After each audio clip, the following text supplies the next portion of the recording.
You're overwhelmed, your inbox is exploding, your to-do list is out of control, and you're having sleepless nights. But asking for help? Oh no. I'm Dawn, and this is Have That Talk.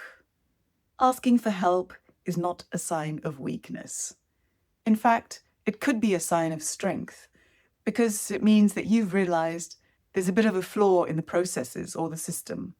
If all the work is piling up on your desk, something needs to happen. If everybody's work is piling up, something definitely needs to happen. And that starts with a conversation. But before the conversation, it starts here. Because when you look at what's going on, you need to understand your role in it. So if work is piling up on your desk, are you inadvertently attracting it by not being able to say no? Or are you not in a position to prioritize what is important and what is urgent? And even if you do have a role to play and you are way out of your depth, this is the time to ask for help. Asking for help holds no shame. You may be new to the team. You may not fully understand the process. This may be a new manager that you're dealing with. Maybe the whole organization is going through a restructure. All those uncertainties can play out on your workload. And even if you feel that you need to have broad shoulders to carry it all, no, this is what a team is for. This is an opportunity for everybody to sit together and see where the pressure points are. Because by not speaking up, by not saying anything, things just pile up, mistakes get made, projects are delayed. There's always an impact or a consequence to that. So it's not up to you to bear the brunt of it all, but you do need to speak up if the workload is too heavy, or you need help carrying it, or it needs to be broken down into smaller parts. And sometimes the only way your manager will realize that is if you speak up and tell them. Now, I'm not talking about those moments where you can't be bothered to read the manual. I'm also not talking about those moments where you want to push aside work that is inconvenient to you or you just don't enjoy doing, or the time when you just want to offload something onto somebody else. That's not what I'm talking about. That's not what the team is for.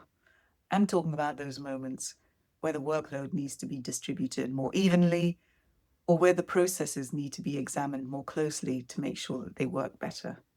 In those circumstances, asking for help is actually beneficial because it brings to light some of the issues that may have been hidden from your boss. So you talk about it. So mentioning your need for help brings them out into the open. Oh, what's going on? How come you're under so much pressure? How can we resolve the issue? Asking for help is not about dumping your complaints onto the table and saying, oh, this is too much. Be specific about where your help may be required, because then it's clear which piece of work can be handed over or postponed or eliminated completely because it may not be as urgent or necessary. Don't wait for your boss to suggest what you should cut here or there. Come in with your ideas, your proposals, but be open to some counterproposals. It's also important to raise your hand sooner rather than later, because asking for help when the dam is just about to burst or when you're already off sick with burnout is too late. Ask when your boss has time to work through a solution with you. Ask when the team is also given a heads up about how work will be reallocated. Give people around you the chance to also work through their part in the solution. And part of asking for help is also communicating what you've already tried or which ideas you have to resolve the issue.